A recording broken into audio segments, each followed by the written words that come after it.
जय जगन्नाथ, जय श्रीराम, बजरंगबाली, जय हनुमान, जय दुख भंजन। बंधु मैंने बर्तमान मुझे रास्ता दे जावा बाटर देखिली ये बजरंगबाली अच्छा छाड़ी बाट दे जापारि ना जहाँ भी हेले रहीगली और भाविली टे दर्शन कर पट दे चली पलैबी जहाँ हूँ पाखक आसली बर्तमान आसी दर्शन कली दर्शन करने बहुत आनंद मिला और आशीर्वाद ग्रहण कली जहाँ भल लगे सब दुख जहाँ मन में दूरे गला। ये हूँ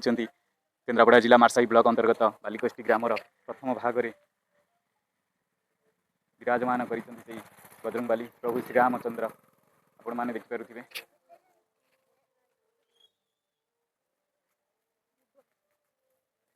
रामचंद्र प्रभु श्रीरामचंद्र एवं बजरंगबाली अच्छा से जगह केते पुण्यर जगह एवं से जगहटी से जगह उपरकू जो भक्त आसी निश्चित दुख लाघव होती कारण ये जगह एमती एक सुंदर जगह जहाँ प्रभु श्रीरामचंद्र एवं भक्त प्रभु बजरंगबाली हनुमान निजे दुई जन जाक ये विराजमान कर देखी मन अति माने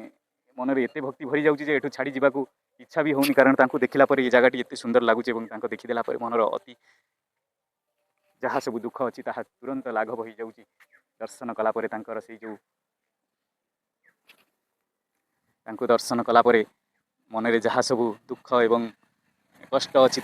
बहुमात्रा दूरे जाऊँगी। बंधु मैंने ये हूँ से दृश्य आपण मैंने देखिपे मुझे जा बाटर ये पलि आसली जहाँ भल लगे भाविली आपण मानू सेयार करदेवी दृश्यटी। तेरे बंधु मैंने मु भी दर्शन कली आपण मानू भी ये दृश्य देखली एवं ये हनुमान श्रीराम भक्त हनुमान एवं प्रभु श्रीरामचंद्र निजे विजय करते देखिपे केते सुंदर लगुच परिवेश एवं ये जो जगहटी केते पुण्य जगह जहाँ कि एठी प्रभु श्रीरामचंद्र एवं राम भक्त हनुमान दुई जन जाक ये विराजमान कर सुंदर दृश्य। ये दृश्य जहाँ देखा अति आनंद एवं मन में जहाँ दुख थिला ताहा दूरे गला दर्शन करने मन भीतर जेतेक दुख जेतेक कष्ट थिला ताहा निश्चित भाव मोर दूरे जाइए आपणकर भी दूरे जीव कारण ये दृश्य ये देखला ये जगह को आसी थे दर्शन कलापर निश्चित आपण मानकर कष्ट दूरे जीव या मोर आशा और विश्वास।